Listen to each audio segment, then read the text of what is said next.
Radiating the kind of quiet violence that made the air feel impossibly thin, the man sat in the corner booth, having ruined lives before breakfast. He ignored the waitstaff and his own food entirely. Yet when his elderly mother panicked and cried out in a forgotten rapid-fire Sicilian dialect, the whole room froze. As nobody else could calm her, the exhausted waitress leaned down and answered the old woman in perfect, flawless Italian, causing the mob boss to stop breathing and shifting the power in the room in a single second. The arches of Chloe's feet felt like they were splintering. It was 10:45 p.m. on a rainy Tuesday in November, the kind of night where the dampness seeped through the soles of your shoes and settled deep in your joints. Osteria was supposed to close at 10. The kitchen staff had already broken down the main line, the heavy scent of bleach cutting through the lingering aromas of garlic, truffle oil, and roasted bone marrow. Chloe was sweeping the back station, dreaming of the ibuprofen sitting in her locker and the worn mattress in her studio apartment. Then the front door chimed. Not a polite, hesitant entry. The heavy mahogany door was shoved open, letting in a gust of freezing wind and 3 men in dark wool overcoats. Chloe stopped sweeping. She didn't need to see the manager's sudden, terrified scramble from the host stand to know who it was. Anyone who lived in the city for more than a year knew the Costa family. They didn't end up on the evening news. They owned the people who decided what went on the evening news. Lorenzo Costa walked in last. He didn't swagger. He didn't look around to see who was watching. He didn't have to. He was a man deeply comfortable in the absolute gravity he possessed. He looked tired. Deep, bruised exhaustion pulled at the corners of his dark eyes. His jaw was covered in a day's worth of dark scruff, and his tie was loosened. But it was the way he moved, silent, economical, heavy, that made the hairs on Chloe's arms stand up. Beside him, clutching his arm with frail bird-like fingers, was his mother, Rosa. She was tiny, swallowed up by a mink coat that looked heavier than she was. Her eyes were milky, darting around the empty restaurant with a raw, unshielded confusion. "Mr. Costa," the manager, David, stammered, his voice jumping an octave. We are so honored." "Table 4, Lorenzo didn't look at David. He looked at the booth in the back corner, the one with its back to the wall, offering a clear line of sight to the door in the kitchen. "The corner," he said. His voice was a low rumble, devoid of inflection. David nearly tripped over his own feet leading them there. Chloe pressed herself against the wait-station counter, clutching her broom. She watched the 2 bodyguards fan out, one taking a seat at the bar, the other standing near the coat check. Lorenzo helped his mother into the booth. He was startlingly gentle with her, his large hands guiding her frail shoulders. It was a jarring contrast. The hands that allegedly ordered the breaking of kneecaps and the sinking of freight ships were carefully unbuttoning a frightened old woman's coat. "Chloe!" David hissed, materializing beside her. He was sweating. Actual beads of sweat were forming on his forehead. "You're taking them." "I'm off the clock, David, and my section is closed. I don't care if you're halfway to the moon. You're taking them. Martin is terrified of them, and Sarah just had a panic attack in the walk-in. You're the best we have. Go." Chloe stared at him, a cynical laugh dying in her throat. She wasn't the best waitress because she was exceptionally charming. She was the best because she was completely numb. 3 years of grinding double shifts to pay off her father's medical debts had burned out whatever part of her brain registered social anxiety. She didn't care if a customer was a billionaire, a local celebrity, or a mob boss. They were just meat suits ordering pasta. "Fine," she muttered, tossing the broom into the closet. "But you're paying me overtime, a full hour." She grabbed a fresh linen napkin, smoothed her apron, and walked over to the corner booth. The silence around the table was heavy, thick like water. Lorenzo was staring at his phone, his thumb swiping across the screen with aggressive, sharp movements. Rosa was picking at the edge of the tablecloth, her breathing shallow and uneven. "Good evening," Chloe said, keeping her voice flat, grounded. "Can I get you something to drink to start?" Lorenzo didn't look up. "Warm water with lemon for my mother, a double scotch for me, neat, Lagavulin if you have it." "We do." Chloe glanced at the old woman. Rosa was shivering. despite the warmth of the room. I can bring a pot of chamomile tea if she'd prefer. It might warm her up faster than water. For the first time, Lorenzo Costa looked at her. His eyes were the color of wet slate, cold, flat, and intensely calculating. He didn't just look at her, he processed her. He took in the cheap black uniform, the burn scar on her left wrist from a sheet pan, the exhausted bags under her eyes. He was looking for an angle, a weakness, a motive. Chloe held his gaze. She didn't blink. She just waited, her pen hovering over her pad. "Tea," Lorenzo finally said, looking back down at his phone. "Bring the tea." Chloe turned and walked away. She could feel his eyes on her spine the entire way back to the kitchen. The kitchen was a ghost town. Chloe fired up the espresso machine for the hot water and poured the Lagavulin herself. Her hands were steady, but her heart was beating a slow, heavy rhythm against her ribs. When she returned to the table, the atmosphere had deteriorated. Rosa was agitated. She was pushing her silverware around, the heavy silver clattering against the polished wood. Lorenzo was speaking to her in low, soothing English, but it wasn't working. "Ma, stop. Just drink the water.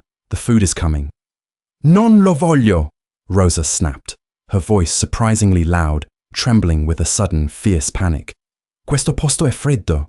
Mi stanno guardando." "I don't want it. This place is cold. They are watching me." Lorenzo dragged a hand down his face. The exhaustion in his posture deepened. "Nobody is watching you, Ma. We're eating.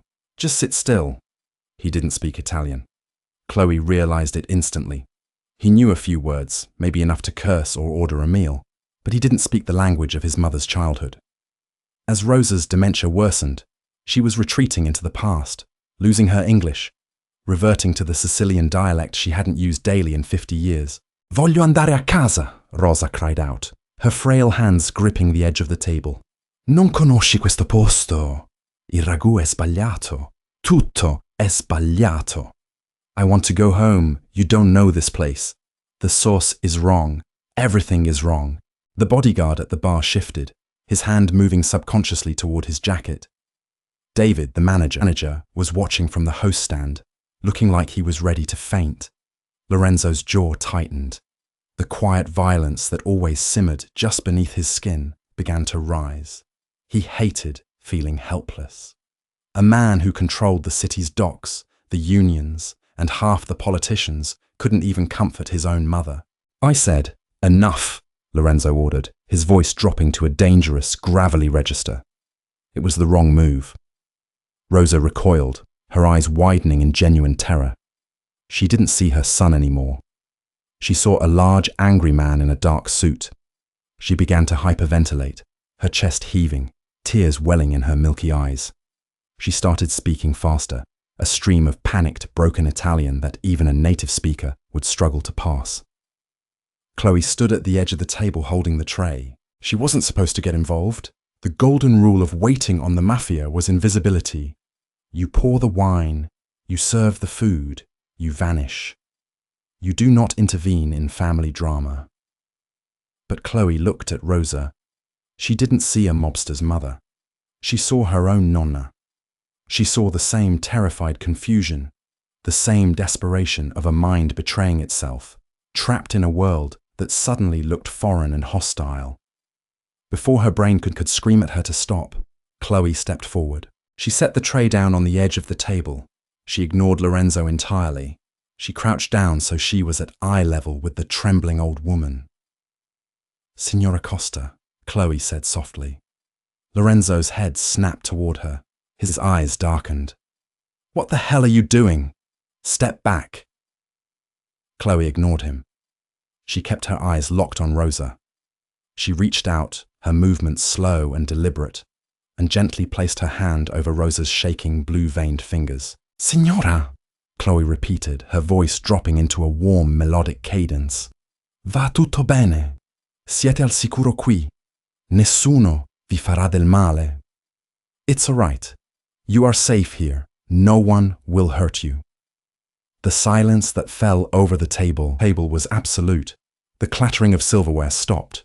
Lorenzo froze, his hands suspended halfway to his scotch. Even the bodyguard at the bar went rigid. Rosa blinked. She looked at Chloe, her panicked breath slowing. Tu parli? You speak? Si. Chloe smiled, a genuine, tired smile that reached her eyes. Mia nonna era di Palermo. Mi ha insegnato. So che questo posto sembra freddo, ma le ho portato un tè caldo. La camomilla, come quella che si beve a casa. Yes, my grandmother was from Palermo. She taught me. I know this place feels cold, but I brought you hot tea, chamomile, like you drink at home. Rosa stared at the girl's scarred hands, then up at her face. The terror in the old woman's eyes slowly drained away, replaced by a profound, desperate relief. She wasn't alone in the dark anymore. Someone understood her. Sei una brava ragazza, Rosa whispered, her grip on Chloe's hand loosening. You are a good girl. Le verso il tè, Chloe murmured. I will pour your tea. Chloe stood up. She smoothly poured the steaming chamomile into a ceramic cup, added a drop of honey, and pushed it gently toward Rosa. The old woman took it with trembling hands, blowing on the surface, entirely pacified. Only then did Chloe look at Lorenzo. He was staring at her. The cold, flat calculation in his slate-grey eyes was completely gone. In its place was something raw, something shocked. He looked at her as if she had just materialized out of thin air, a ghost that had walked right through his armor. He looked at her mouth, then her eyes, then down to her hands. You speak Italian, Lorenzo said. It wasn't a question. It was a realization. A little, Chloe said, reverting to English. Her voice was flat again, the professional shield slamming back into place. My grandmother made sure I didn't forget. Can I put an order in for the kitchen, Mr. Costa? The chef is waiting. Lorenzo didn't look at the menu. He didn't break eye contact. The heavy, suffocating gravity of the man was entirely focused on her. It felt like standing too close to a fire. Bring us whatever you think she'll eat, he said softly. I'll have the kitchen prepare a simple risotto, soft, easy to digest. Fine. Chloe turned and walked away. Her legs felt like lead. She had just crossed a massive, invisible line, and she had no idea what the consequences would be. The rest of the meal passed in an eerie, suspended quiet. Chloe served the risotto. Rosa ate half of it, humming quietly to herself. Her mood completely shifted. She even patted Chloe's hand when the plates were cleared. Lorenzo ate an expensive steak without tasting a single bite of it. His focus remained entirely singular. He watched Chloe. He didn't stare like a predator, though he was one. He watched her with a quiet, intense curiosity. He tracked her movements across the dining room. He noticed how she favored her left foot, hiding a limp. He noticed how she deflected David's nervous, hovering questions with a sharp, efficient nod. He saw the bone-deep weariness in her shoulders. Lorenzo Costa lived in a world of transactions. Everything was leverage. Everyone wanted something. Fear, money, power, blood, those were the currencies he traded in. He knew how to read people because his life depended on it. But this waitress in the cheap shoes had just stepped into the line of fire of an agitated mob boss to soothe an old woman she didn't know. She didn't do it for a tip. She didn't do it to suck up to him. She had actively ignored him to do it. She had just seen someone drowning in their own mind and threw them a rope. It was an act of pure, unadulterated humanity. Lorenzo realized with a strange tightness in his chest that he hadn't seen something like that in a very, very long time.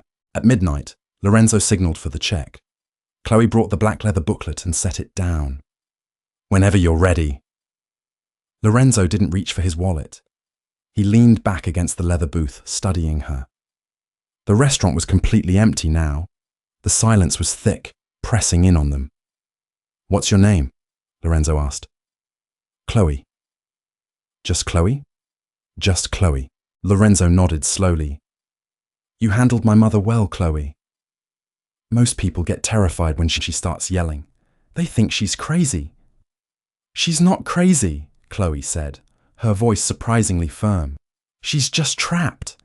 It's terrifying when the world around you stops making sense and no one understands what you're trying to say. She just needed someone to listen. Lorenzo's eyes flickered. The tightness in his chest grew heavier. She just needed someone to listen. It was such a simple, devastating truth. He spent thousands of dollars on doctors, specialists, private nurses, and none of them had figured out what a tired waitress had deduced in 30 seconds. "You're tired," Lorenzo observed, his voice dropping, taking on an intimate, rough texture. "It's a long shift, Mr. Costa. You shouldn't be working double shifts on your feet." Chloe finally let out a short, cynical breath. A tiny, bitter smile played at the corner of her mouth. "With all due respect, Mr. Costa, some of us don't have the luxury of choosing our hours. The rent doesn't pay itself." It was a dangerous thing to say to a man like him. It was a dismissal, a reminder of the chasm between his world of tailored suits and her world of bruised heels. Instead of getting angry, Lorenzo smiled. It was a small thing, barely there, but it transformed his face. It erased 10 years of violence from his features. He reached into his jacket pocket and pulled out a thick silver money clip. He didn't look at the bill. He peeled off 5 $100 bills and placed them on top of the leather booklet. Then he stood up. He was tall, much taller than she realized when he was sitting. He towered over her, smelling of expensive scotch, rain, and something fundamentally dangerous. "My mother hasn't been that calm in 6 months, Lorenzo said, looking down at her. "You didn't just translate her words, Chloe. You translated her." "It was nothing," Chloe muttered, suddenly hyper-aware of how close he was standing. "It wasn't nothing." Lorenzo stepped closer. He didn't touch her, but his presence was a physical weight. "In my world, people take. They take until there's nothing left. You gave something tonight. You gave her peace." He paused, his slate eyes locking onto hers, stripping away every defense she had. "You just stole my heart." Chloe froze.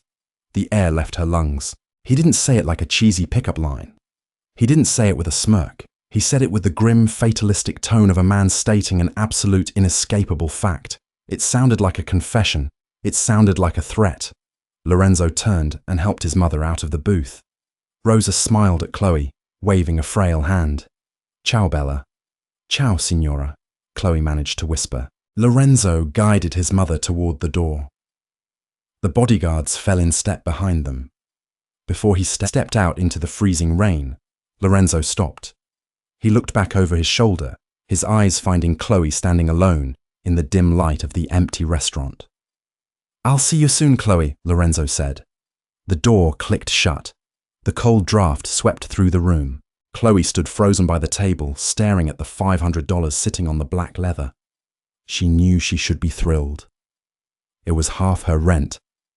But as she looked at the empty corner booth, a cold, sinking realization settled in her stomach. She hadn't just served a mob boss his dinner. She had just become an obsession.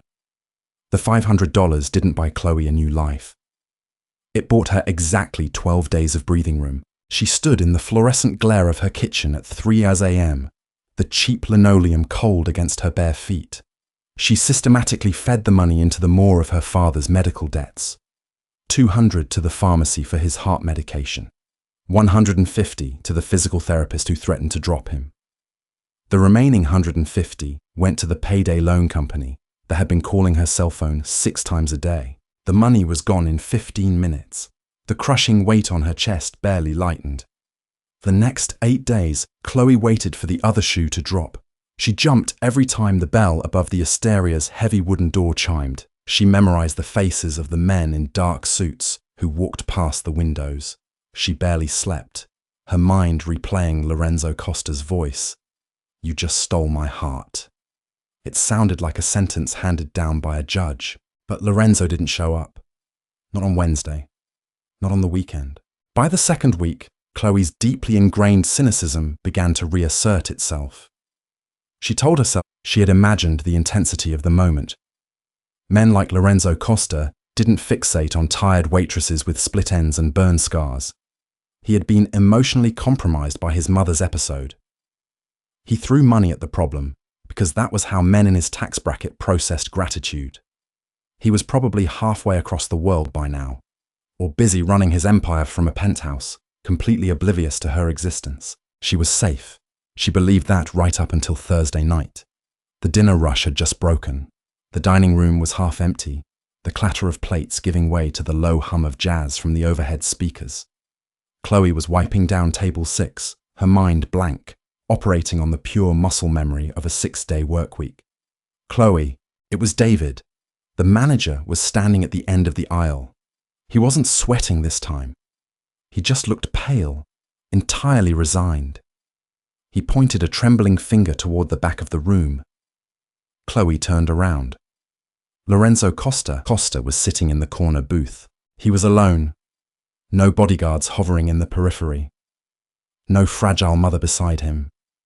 He wore a charcoal suit without a tie, the top 2 buttons of his shirt undone, exposing the thick column of his throat. A single rocks glass sat in front of him. He wasn't looking at a menu. He wasn't looking at his phone. He was looking directly at her. Chloe's stomach dropped. The safety she had convinced herself of evaporated in a single heartbeat. She tossed her rag onto a bus tub, smoothed the front of her apron, and walked the agonizing 30 feet to his table. "Mr. Costa," Chloe said. She kept her voice entirely neutral. The professional shield was up, bolted into place. "Good evening. Where is your mother?" "Rosa is at home, sleeping." His voice was just as she remembered it, low, abrasive, utterly commanding. "Sit down, Chloe." "I can't sit down. I'm on the clock."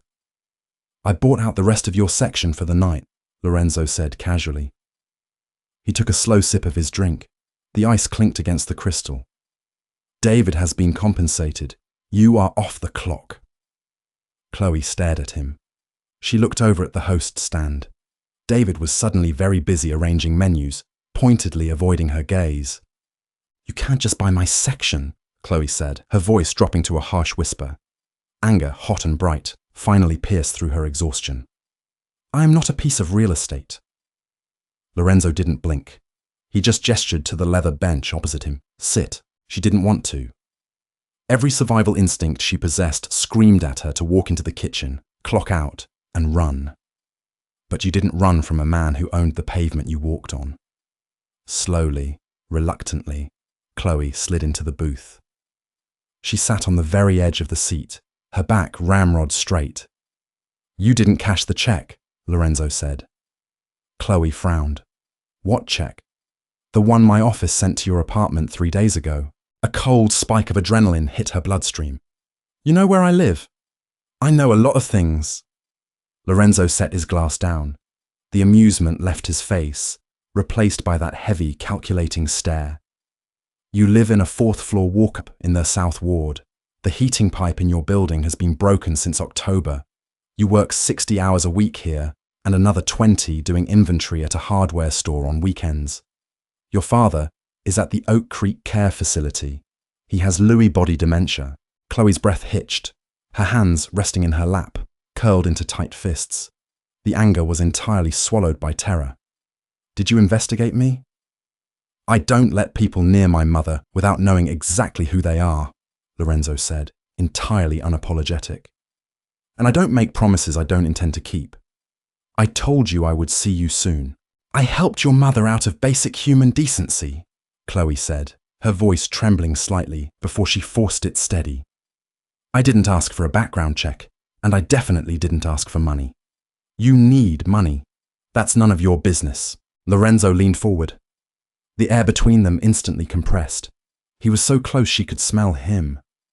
Bergamot, dark wool, and the sharp scent of cold rain. "It became my business the second you looked at me in this exact booth and told me I didn't understand my own mother. You stepped into my life, Chloe. You don't get to dictate how I respond." He reached into his jacket and pulled out a plain white envelope. He slid it across the polished wood table until it touched her fingertips. "Your father's facility is fully funded for the next 3 years. I moved him to the private wing on the 3rd floor, the one with the garden view. They have round-the-clock specialists. Chloe stopped breathing. She stared at the white envelope as if it were a bomb. 3 years. The private wing. She knew exactly how much that cost. It was a number so large it didn't even compute in her brain. It was hundreds of thousands of dollars. "Why?" she whispered, unable to look away from the paper. "Why would you do that?" "Because you were tired," Lorenzo said. Chloe finally looked up. His slate-grey eyes were locked onto hers, devoid of pity, devoid of arrogance. It was just a brutal, factual statement. "You looked like you were carrying the world on your shoulders," Lorenzo continued softly. "I don't like it. I want your attention on me, not on medical bills, not on overtime shifts. You can't buy me." "I'm not buying you," he corrected, his voice a low rumble. "I'm buying your time. I removed the obstacles. Quit the hardware store. Drop your Tuesday and Thursday shifts here. When I call, you answer. When I want you to join my mother for dinner, you come." Chloe let out a shaky, cynical laugh. "So I'm a hostage?" "You're a guest," Lorenzo said. He picked up his glass and drained the rest of the amber liquid. "A highly valued one. Don't fight me on this, Chloe. It's already done. Oak Creek Care Facility smelled like boiled cabbage and industrial pine cleaner. It had smelled like that for the 2 years Arthur had been a resident. But when Chloe walked through the double doors on Saturday morning, the receptionist didn't point her toward the drab, overcrowded East Wing. Instead, she was ushered into a glass-walled elevator that required a keycard. The 3rd floor smelled like fresh linen and lavender. Chloe walked down the wide, brightly lit hallway in a daze. The carpet was thick. The nurses wore pristine, high-end scrubs and actually smiled at her. She found room 312. Her father was sitting in a plush recliner by a large bay window overlooking a manicured courtyard. He was wearing a new soft cashmere sweater she had never seen before. A tray of fresh fruit sat beside him. He looked cleaner. He looked rested. For the first time in months, Arthur looked up when she walked in, and a flicker of recognition crossed his clouded eyes. "Chloe Bird," he rasped, his voice weak but clear. Tears, hot and sudden, pricked the back of Chloe's eyes. She crossed the room and fell to her knees beside his chair, burying her face in his shoulder. She wept. She wept for the sheer crushing relief of seeing him comfortable. She wept for the exhaustion that had been sinking her into the ground. And she wept because she knew exactly what this comfort cost her. When she left the facility 2 hours later, the reality of her situation settled over her like a lead apron. Lorenzo Costa hadn't given her a gift. He had given her a golden handcuff. He had fundamentally altered her reality with a wave of his hand, proving that her desperate, agonizing struggle to survive was nothing but pocket change to him. She couldn't give it back. She couldn't march into his office, throw the money in his face, and tell him to go to hell. If she did, her father would be sent back down to the overcrowded ward. He would lose the specialists. Lorenzo knew exactly what he was doing. He had trapped her perfectly. She walked out into the biting November wind, pulling her thin coat tighter around her. A sleek black SUV was idling by the curb. The back door opened. Lorenzo sat inside. He didn't motion for her to get in. He didn't have to. The quiet expectation radiating from the vehicle was heavier than gravity. Chloe swallowed hard, the cynical rebellion in her chest fighting a losing battle against the sheer, terrifying power he wielded. She climbed in. The door shut with a heavy, pressurized thud, sealing out the noise of the city. The interior was warm, smelling of rich leather and him. Lorenzo didn't look at her immediately. He was typing an email on his phone. He looked immaculate in a dark navy suit. "How is Arthur?" he asked, not looking up from the screen. "He recognized me," Chloe said, her voice hollow. Lorenzo hit send and slid the phone into his pocket. He turned his head to look at her. "Good. Is this how it works?" Chloe asked, staring straight ahead at the tinted partition separating them from the driver. "You find out what people are desperate for, you give it to them, and then you own them." "Usually, yes," Lorenzo said, his honesty absolute and chilling. "But you're different. How? She snapped, turning to glare at him. Because I speak Italian. Because I made your mother smile. That makes me a pet project instead of a regular asset. Lorenzo didn't flinch at her anger. If anything, the dark slate of his eyes seemed to warm, captivated by the fire in her. Most people take the money and grovel. They thank me. They kiss the ring. You sit in my car and look at me like you want to put a knife in my neck. I'm considering it. A genuine low chuckle vibrated in Lorenzo's chest. It was a startling sound, rich and deeply human. I wouldn't advise that. My driver, Leo, gets very protective. Chloe crossed her arms over her chest, trying to stop herself from shivering. The adrenaline was fading, leaving her cold. What do you actually want from me, Mr. Costa? Lorenzo. Mr. Costa, she repeated stubbornly. Lorenzo shifted. He closed the distance between them on the leather seat. He didn't touch her, but his proximity was a physical pressure, stealing the oxygen from her lungs. I live in a world of ghosts, Chloe, Lorenzo said softly. The amusement gone, replaced by that heavy, crushing gravity. Everyone around me wants a piece of my money, my influence, or my life. My mother is slipping away into the past. My men follow me out of fear and greed. I don't have conversations. I issue directives. He reached up. Slowly, deliberately, he brushed a stray lock of hair behind her ear. His fingers were warm, slightly calloused, and shockingly gentle. Chloe froze, her breath catching in her throat at the contact. You don't want anything from me, Lorenzo murmured, his thumb briefly tracing the line of her jaw before he pulled his hand back.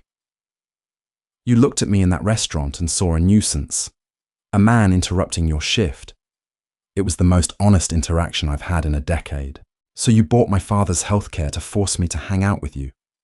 I bought your father's healthcare so you would stop killing yourself working 3 jobs, Lorenzo corrected. I want you rested. Because when you are with me, I want you entirely present. The car pulled away from the curb, merging seamlessly into the city traffic. Chloe looked out the tinted window at the grey, sprawling city. She was terrified, not of his money, or his men, or his reputation. She was terrified because, beneath the fear and the anger, she felt a profound, dangerous spark of curiosity. 2 weeks passed. The new rhythm of Chloe's life was surreal, disorienting, and undeniably easier. She quit the hardware store. When she handed in her notice, her manager looked like she wanted to argue, but caught sight of the black SUV idling across the street and silently took the uniform shirt back. Chloe kept her shifts at the Osteria. Lorenzo didn't like it, but she drew a hard line. She needed the grounding reality of wiping down tables and burning her fingers on espresso wands. She needed to know she wasn't entirely kept. But the velvet vice was tightening. It started with small things. A black car waiting for her after a late shift, saving her the terrifying walk to the subway. Groceries appearing in her tiny apartment. High-end pastas, imported olive oils, fresh vegetables. Then, there were the dinners. Twice a week, Lorenzo would send a car to bring her to the Costa family estate on the edge of the city. It was a sprawling, heavily guarded fortress of stone and iron. She would sit in a massive dining room with Rosa, speaking rapid, melodic Sicilian. Rosa adored her. She would hold Chloe's scarred hands, tell stories of Palermo, and eat her meals without throwing a single plate. Lorenzo would sit at the head of the table. He rarely spoke during these dinners. He just drank his wine and watched Chloe. The intensity of his gaze never wavered. It was a physical weight she learned to carry, a heavy, simmering heat that settled low in her stomach. She was slowly, terrifyingly getting used to him. The illusion of her safety shattered on a Tuesday afternoon. Chloe was in her apartment trying to fix the radiator that had been hissing steam for a week. There was a loud, aggressive pounding on her door. Not a knock, a heavy, closed fist battering. She froze, the wrench slipping in her grip. Who is it? Open the damn door, Chloe. It's Tommy. Her stomach plummeted. Tommy was the building manager. He was a sleazy, bloated man who smelled constantly of stale beer and cheap cigars. He'd been making inappropriate comments to her for a year, but lately, knowing she lived alone and was drowning in debt, His behavior had escalated into outright harassment. "I paid the rent, Tommy," Chloe called out, refusing to unlock the deadbolt. "Slide the receipt under the door. I want to check the pipes. You complained about the heat. Open up or I use the master." Panic, cold and sharp, spiked in her chest. She heard the rattle of keys on the other side of the door. Tommy was unpredictable when he was drunk, and he sounded drunk now. She backed away, grabbing a heavy brass candlestick from the small console table. Before the lock could click, her phone buzzed on the counter. It was a text from an unknown number. "Unlock the door." Chloe stared at the screen.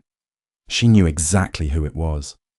The sheer, overwhelming surveillance of her life should have terrified her. But right now, listening to the jingle of Tommy's keys, it felt like salvation. Trembling, she stepped forward and threw the deadbolt. Tommy shoved the door open, a nasty leer on his flushed face. "About time, sweetheart. You know, you're getting real ungrateful for a girl who's always late on—" He stopped. He didn't just stop talking. His entire body locked up. The leer melted off his face, replaced by a sudden, chalky pallor. Chloe looked past Tommy. Lorenzo Costa was standing in the dimly lit hallway. He wasn't wearing a suit today. He wore a heavy black overcoat over a dark sweater. His hands were shoved into his pockets. He didn't look angry. He looked entirely, lethally calm.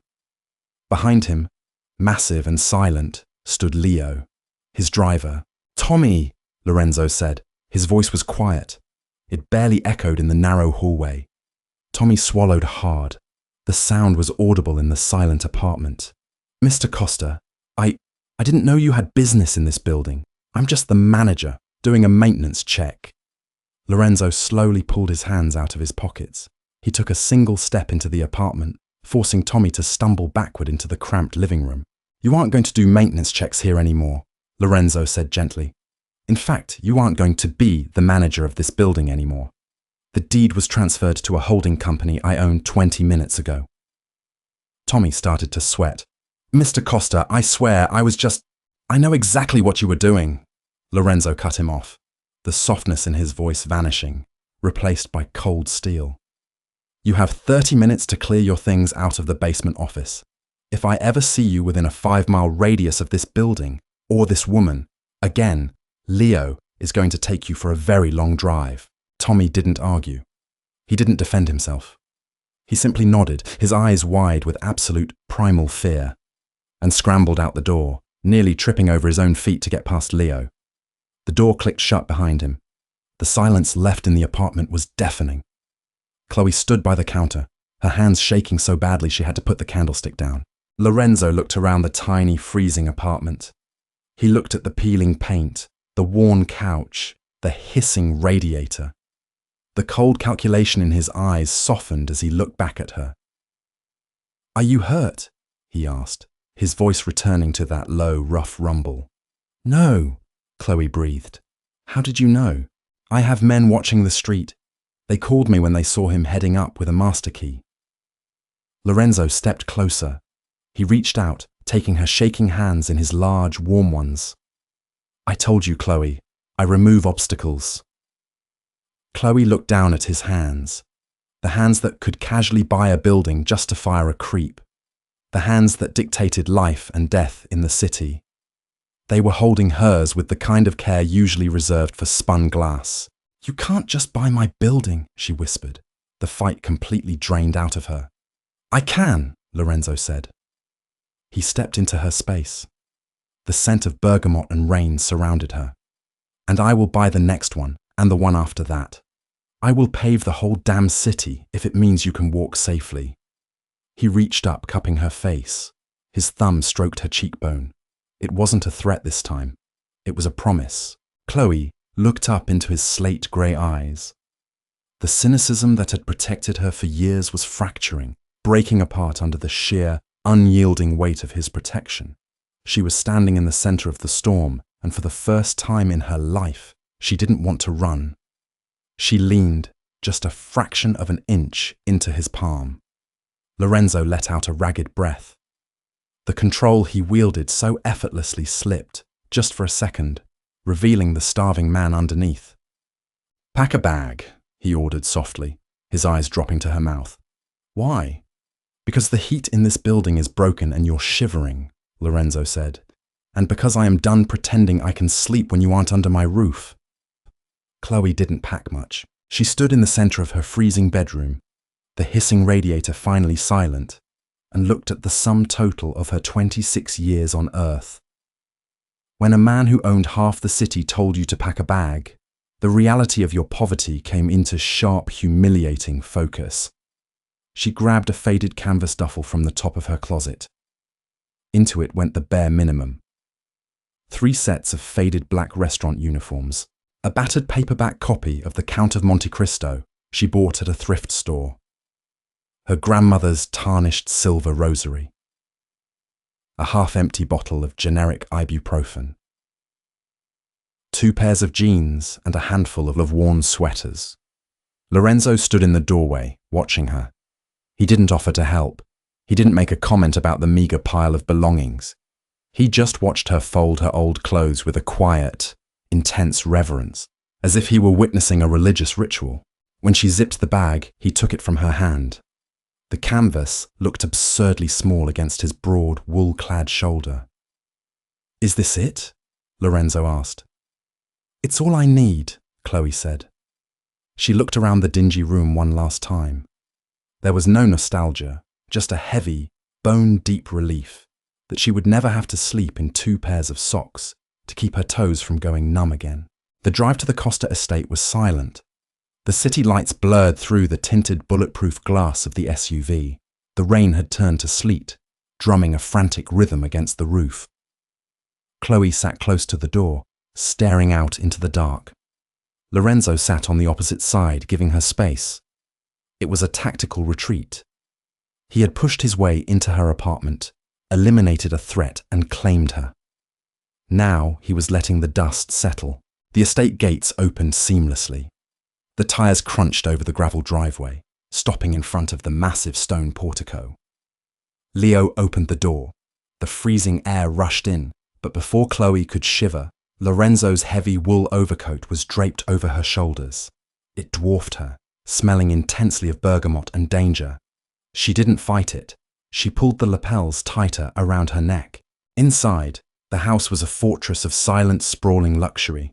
Dark wood, imported marble, and the quiet hum of central heating. Your room is in the east wing, Lorenzo said, walking her up the sweeping main staircase. Next to my mother's suite. She has a night nurse, Maria, who stays in the adjoining room. You won't be expected to manage Rosa's care. You are just here to be a comfort to her, and to me. He opened a heavy oak door. The room was larger than Chloe's entire apartment. A massive 4-poster bed dominated the center, covered in thick ivory linens. A fire was already crackling in the stone hearth. Through the large windows, she could see the sprawling, floodlit gardens. It was beautiful. It was terrifying. I don't know how to do this, Chloe said softly, standing rigidly in the center of the plush rug. Lorenzo set her canvas bag on a velvet armchair. He turned to her, his slate eyes catching the flickering light of the fire. Do what? Be kept. Chloe crossed her arms, a cynical armor slamming back into place. I know how to work a double shift. I know how to budget $20 for groceries for a week. I know how to avoid eye contact on the subway. I don't know how to sit in a mansion and pretend I belong here. Lorenzo closed the distance between them. He didn't stop until his chest was inches from hers. You don't have to pretend anything, Lorenzo murmured. His voice was a low rumble that vibrated through the floorboards. I didn't bring you here to turn you into a socialite. I brought you here because out there, you were bleeding out, and I am tired of watching you bleed. He reached out, his warm, rough fingers tracing the dark circles under her eyes. Sleep, Chloe, he ordered gently. Tomorrow you can hate me for it. Tonight, just sleep. He turned and walked out, closing the heavy door behind him. The click of the lock echoing in the quiet room sounded like a vault ceiling shut. Chloe didn't move for a long time. She looked at the crackling fire, then at the massive bed. The cynicism in her head screamed that this was a trap a velvet-lined snare. But her body, broken and exhausted from years of grinding poverty, betrayed her. She crawled into the bed without taking off her clothes, pulled the heavy duvet over her head, and slept for 14 hours. The transition was jarring. For the next 3 weeks, Chloe lived in a bizarre, suspended reality. She woke up to the smell of fresh espresso and baked goods. She spent her mornings walking through the greenhouse with Rosa, speaking Sicilian, listening to the old woman's fragmented memories of Palermo. Rosa was lucid, more often than not, grounded by the familiar cadence of her mother tongue. Chloe kept her weekend shifts at the osteria. Lorenzo fought her on it, but she held her ground. She needed the blistered feet and the rude customers to remind her that the real world still existed.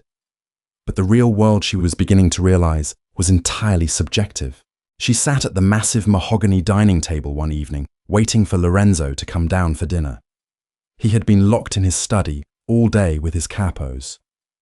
The heavy oak doors had been shut tight, but the muffled sound of raised, angry voices had bled through the walls all afternoon. Chloe stared down at her untouched wineglass. Her brain, wired for survival, couldn't stop categorizing her existence. She mentally laid out her life like a ledger. She wasn't stupid. She knew exactly what Lorenzo Costa did to maintain his empire.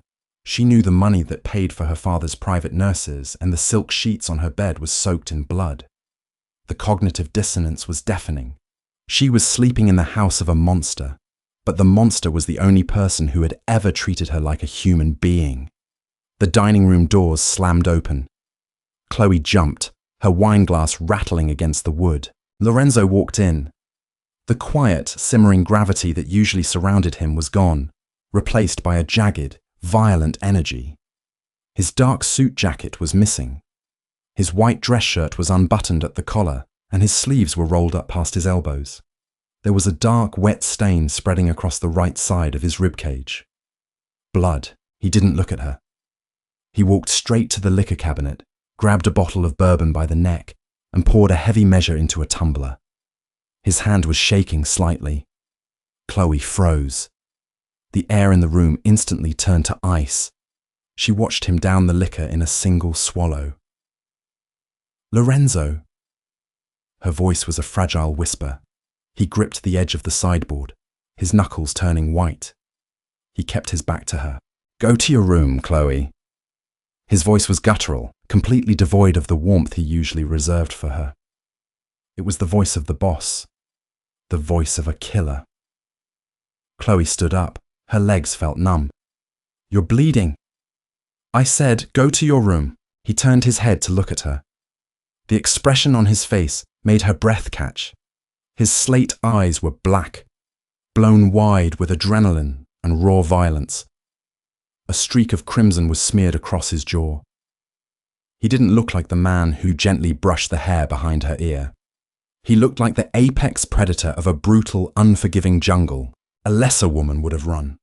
A woman who hadn't spent her life navigating the chaotic, unpredictable violence of poverty would have fled up the stairs and locked the door. But Chloe's cynicism had always been her armor. And beneath the cynicism was a stubborn, reckless core that refused to cower. She didn't run. She walked toward him. "Stop," Lorenzo warned, his voice dangerously low. "Don't come near me right now." "I live in a world of ghosts, Chloe." His own words echoed in her mind. He was trying to protect her from the reality of his life. He wanted her pristine, separate from the blood and the mud. Chloe reached the sideboard. She didn't look at his eyes. She looked at the blood soaking through his white shirt. "Take the shirt off," Chloe said. Her voice was terrifyingly calm, the same flat tone she used to handle a drunk customer at the bar. Lorenzo stared at her, genuinely thrown off balance. "Chloe, I just put a bullet in a man's throat 10 miles from here. I am not something you want to touch right now. I asked you to take the shirt off, Lorenzo." She met his gaze, her jaw set. "Unless you want me to do it with scissors." The violent energy rolling off him seemed to hit a brick wall. He looked at her small, scarred hands, then at the fierce, unyielding determination in her eyes. Slowly, agonizingly, his shoulders dropped. The monster receded, leaving only an exhausted, wounded man. He reached up with blood-stained fingers and began to unbutton the shirt. The master bathroom was the size of Chloe's old apartment. It was a sterile, sprawling monument to wealth, carved from slabs of cold, grey-veined marble. Usually it smelled vaguely of imported sandalwood and expensive aftershave. Tonight, it smelled like an abattoir. Lorenzo sat on the edge of the sunken soaking tub. The ruined white dress shirt lay discarded on the heated floor tiles, a sodden, heavy mess. He leaned forward, his elbows resting on his knees, his broad chest rising and falling in shallow, measured intervals. He was staring at the floor, his jaw locked so tight the muscles in his face twitched. Chloe knelt on the bath mat between his boots. She had found a tactical first aid kit under the sink. It wasn't a standard box of bandages and neosporin. It was a military-grade trauma kit. Sutures, hemostatic gauze, surgical tape, and heavy shears. It was a quiet, damning testament to the life Lorenzo actually led when he stepped outside these reinforced doors. She cracked a bottle of sterile saline. "This is going to burn." Lorenzo didn't look up. "Do it." Chloe poured the saline directly into the jagged laceration cutting across his lower ribs. It was a knife wound, deep and ugly, but it had missed the vital organs. Lorenzo hissed, a sharp intake of breath through his teeth, his hands gripping the edge of the marble tub until his knuckles turned entirely white. But he didn't pull away. Chloe's hands moved with a mechanical, brutal efficiency. She didn't let herself think about the man bleeding in front of her. She thought about the chaotic, screaming kitchen of the osteria. She thought about the new prep cook who had almost taken off his thumb with a mandolin slicer last spring. She thought about the burns she had sustained from exploding grease fryers. When you live on the edge of ruin, panic is a luxury you can't afford. You stop the bleeding first. You process the trauma later. She soaked a pad of gauze in iodine and began aggressively cleaning the edges of the open skin. Her fingers were stained dark red.